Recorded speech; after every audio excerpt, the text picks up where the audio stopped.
Welcome to my channel today. We embark on a chilling journey into the heart of November, a month steeped in mystery and superstition. Prepare to be captivated by three horror stories that unfolded under the cloak of November nights. Story number 1. In the heart of New York City, where the November wind howled and rain beat against the windows like an impatient drummer, lived a young couple, Taylor Swift and his wife, Sarah. Their cozy apartment, tucked away in a quiet corner of the city, was their sanctuary, a refugee from the relentless chaos of urban life. On this particular night, the chill seeped through the walls, casting an eerie glow over the room. Taylor and Sarah lay tangled in their sheets, their bodies warm and intertwined, their voices hushed whispers in the stillness of the night. They talked of love and dreams, of shared hopes and future plans, their words painting a tapestry of a life they longed to build together. Suddenly, a gust of wind rattled the windows, sending a shiver down their spines. The rain intensified, its relentless drumming against the glass growing more insistent.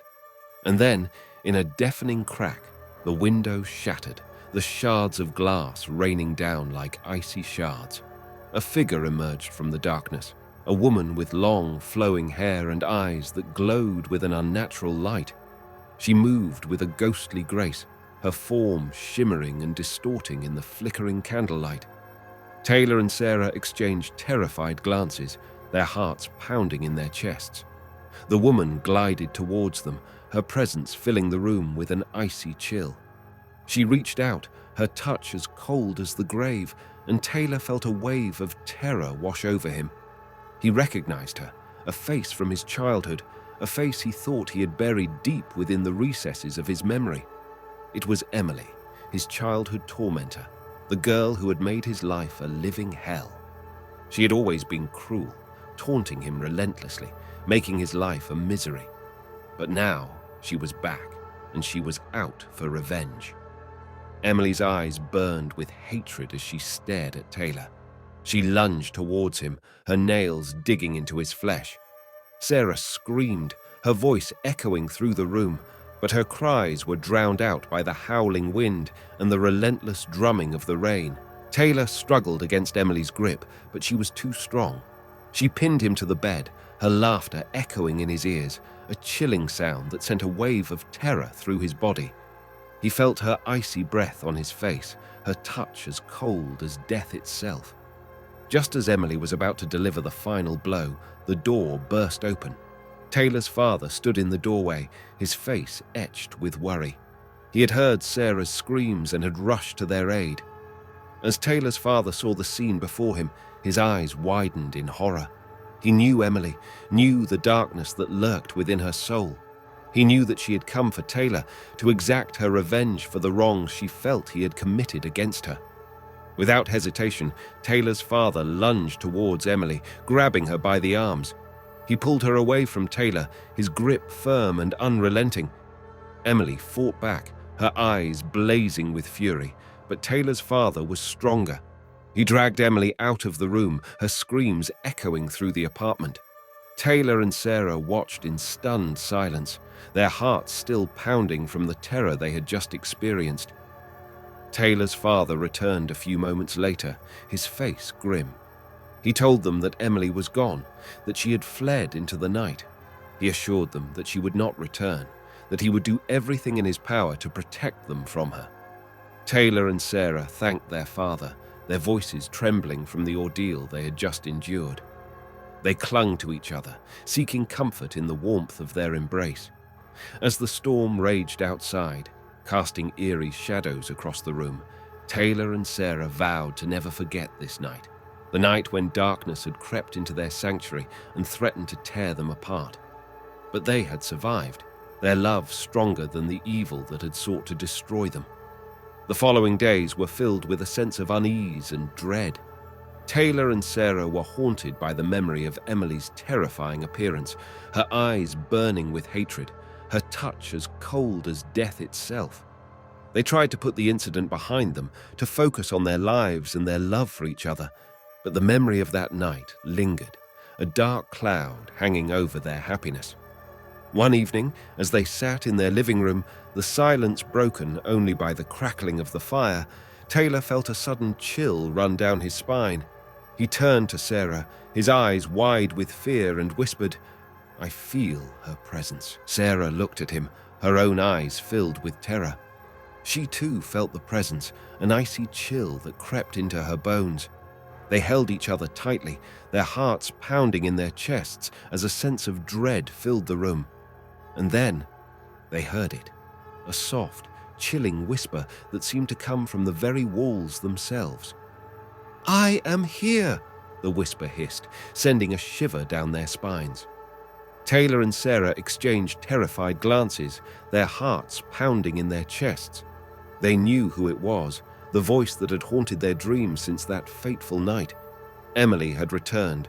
She emerged from the shadows, her form shimmering and distorting in the flickering firelight. Her eyes glowed with an unnatural light, her smile a grotesque mockery of joy.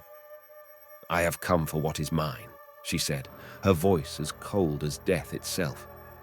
Taylor and Sarah tried to run, but their legs felt like lead. They were trapped, at the mercy of the evil that had come to claim them. Emily lunged towards them, her nails outstretched, her eyes burning with hatred. Taylor and Sarah closed their eyes, bracing for the inevitable. But then, something unexpected happened. A bright light filled the room, banishing the darkness that had consumed them. Emily recoiled, her eyes shielding herself from the blinding radiance. Taylor and Sarah opened their eyes, their hearts filled with a mixture of fear and hope. They saw their father standing in the doorway, a golden orb glowing in his hands. "This will protect you," he said, his voice filled with determination. "Emily cannot harm you while the light shines."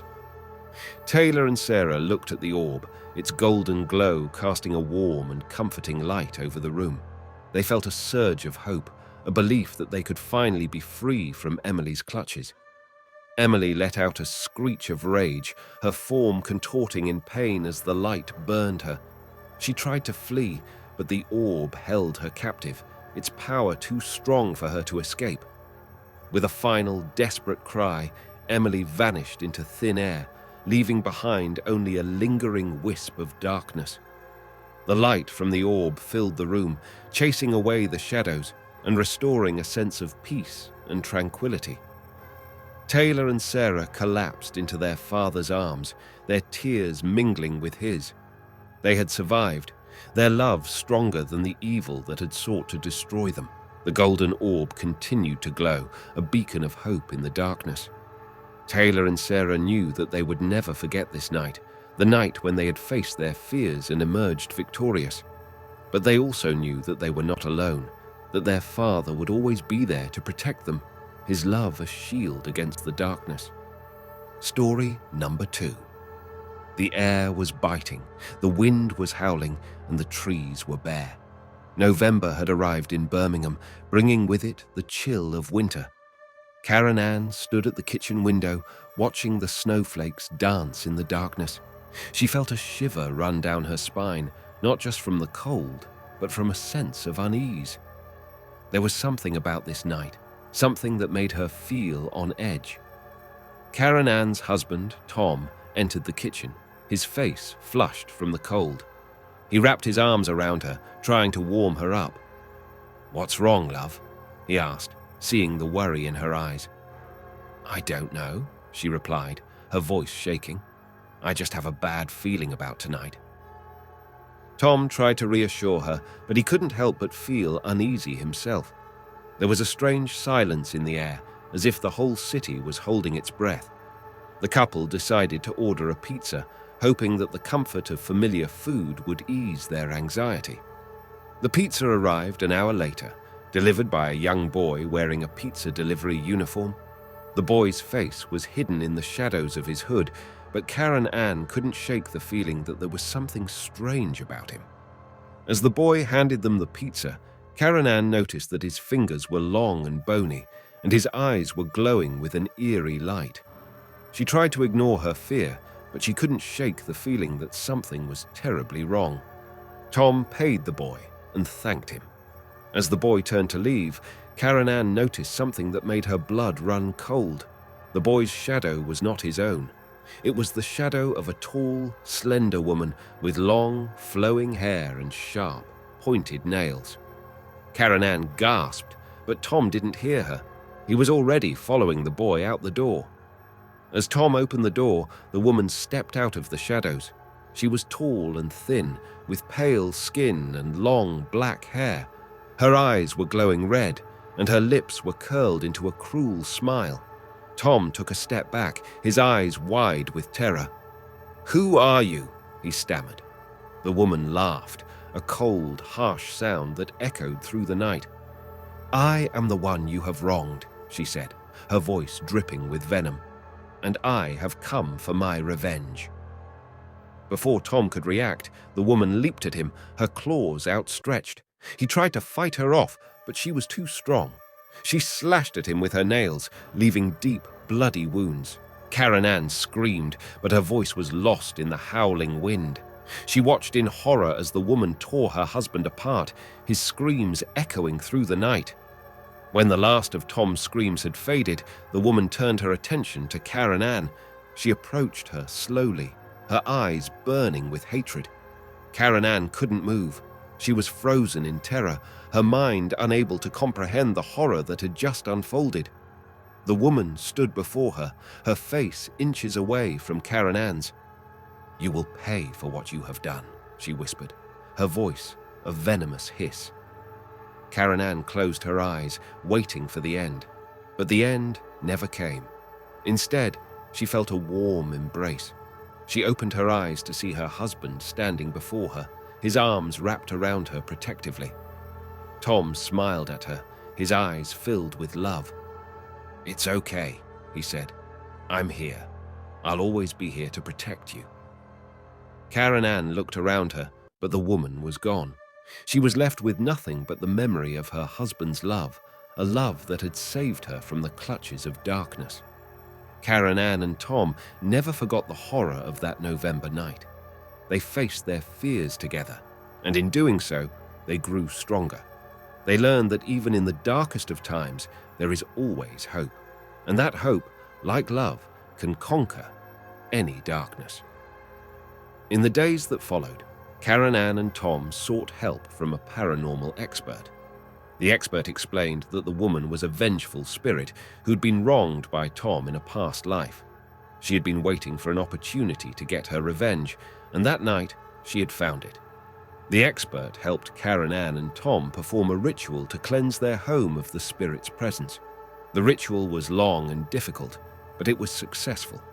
The spirit was finally at peace, and Karen Ann and Tom were finally safe. The couple moved out of Birmingham, choosing to start anew in a new city. They never forgot what had happened. Story number 3. In the heart of Florence, a city steeped in history and shrouded in mystery, a chilling tale unfolded on a frigid November night. Andrew James, a young man with a resolute spirit and an inquisitive mind, found himself entangled in a web of terror that would forever alter his perception of the world. As the icy tendrils of winter tightened their grip on the city, Andrew and his family, the Jameses, settled into their cozy abode, seeking solace from the biting cold. Little did they know that an unseen presence, a malevolent entity lurking in the shadows, had set its sights on their peaceful haven. The first hint of something amiss came in the form of peculiar occurrences: the flickering of lights, the creaking of floorboards, the inexplicable disappearance of objects. Initially dismissed as mere figments of their imagination, these events grew increasingly unsettling, casting a pall of unease over the James household. Andrew, ever the skeptic, attributed these strange occurrences to the old house's creaking bones and the mischievous antics of the wind. However, his skepticism was shattered when he witnessed a chilling apparition, a wisp of a figure, translucent and ethereal, gliding through the darkened hallway. A sense of dread gripped Andrew as he realized the terrifying truth. Their home was haunted. The entity, sensing their fear, grew bolder, intensifying its torment. Whispers echoed through the house. Doors slammed shut with unseen force, and objects flew inexplicably across rooms. Andrew's family, paralyzed by fear, retreated to their rooms, seeking refuge from the unseen menace. But Andrew refused to cower in the face of terror. He was determined to unravel the mystery of the haunting, to confront the entity that had invaded their home. With a mix of courage and trepidation, Andrew embarked on a perilous quest to uncover the truth behind the haunting. He delved into the city's archives, scouring ancient texts and forgotten legends, seeking clues to the identity of the entity. His research revealed a chilling tale of a vengeful spirit, the ghost of a woman scorned and betrayed, who sought retribution for the wrongs inflicted upon her. The ghost, trapped within the walls of the Jameses' home, was determined to unleash her fury upon the living. Undeterred by the grim discovery, Andrew resolved to find a way to appease the tormented spirit. He sought the guidance of a local spiritualist, a woman with a deep understanding of the supernatural. Together, they devised a plan to help the ghost find peace, to release her from the shackles of her anger. On a moonless night, Andrew stood alone in the heart of his haunted home, facing the spectral presence.